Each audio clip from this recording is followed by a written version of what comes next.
Before you were born, men died trying to be enough. There were men who crossed oceans, started wars, burned kingdoms just to prove their love. And still, their names were spat on by the same women they died for. There are men in prison right now because they killed for love. They fought, bled, broke every rule, only to watch her marry someone else. If she needs her money to feel loved, she needs a job. If she only smiles when you swipe her card, she's not her woman. If she says, "You complete me," remember, you were whole before she showed up. Love isn't measured by how much you give. It's measured by how much she would never dare to take advantage of you. Don't be her sponsor. Be her own man. Because real love doesn't drain, it builds. And any woman who requires her destruction to feel desire isn't a partner. She's a storm. Let her pass.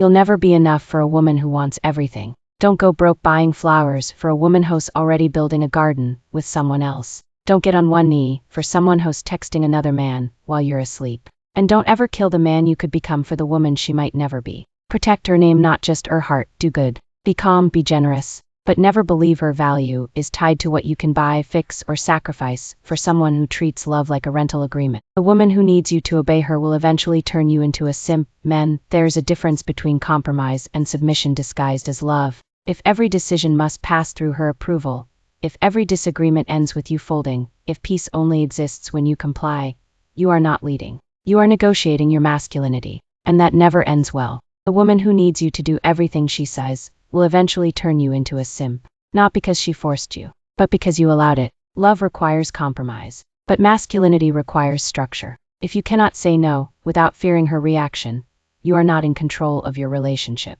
And a man who abandons his boundaries will eventually abandon himself. Stand firm, or prepare to kneel permanently. The more you obey, the less she respects. Here's the paradox. You think compliance will earn appreciation. It won't. It earns entitlement. When she realizes you'll do whatever she says to keep her happy, she stops seeing you as strong. Because strength sets limits. A man without limits becomes predictable, and predictable obedience kills attraction. Emotional blackmail is not love. If you loved me, you would. That sentence has destroyed more men than war. If love is proven by surrendering your boundaries, it isn't love. It's leverage. When she uses tears, silence, distance, or threats to get her way, and you always give in, you're not maintaining peace. You're training her to dominate you. A man who always seeks approval eventually loses himself. Watch what happens slowly. You stop saying what you really think. You stop correcting what bothers you. You stop enforcing what you value. Because confrontation feels exhausting. So you choose quiet compliance. And one day you wake up and realize you don't recognize yourself. Not because she changed you overnight, but because you surrendered yourself gradually. The man who avoids conflict will eventually be controlled. You think you're keeping the peace. You're not. You're training people how to handle you.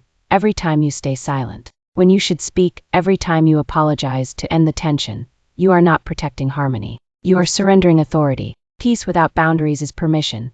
You call it maturity. They call it leverage. You teach people that her limits are negotiable. And once her limits are negotiable, her position is temporary. In business, the soft-spoken man gets overridden. If you don't push back, someone will push you aside. If you don't negotiate, someone will dictate. If you don't challenge terms, someone will define them for you.